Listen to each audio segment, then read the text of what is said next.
how to use the washing machine. Ensure that the washing machine switch here is turned on. You can open the door, place the clothes right in, open this, put in the detergent right here. Now turn it on. Select a washing cycle that suits you best.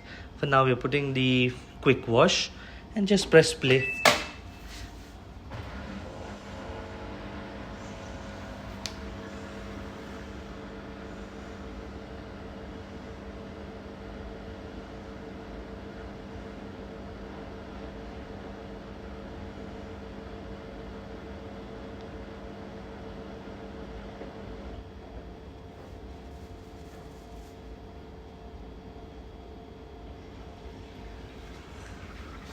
As you can see, the water is dispersing off, so you detergent, and then the wash cycle will begin.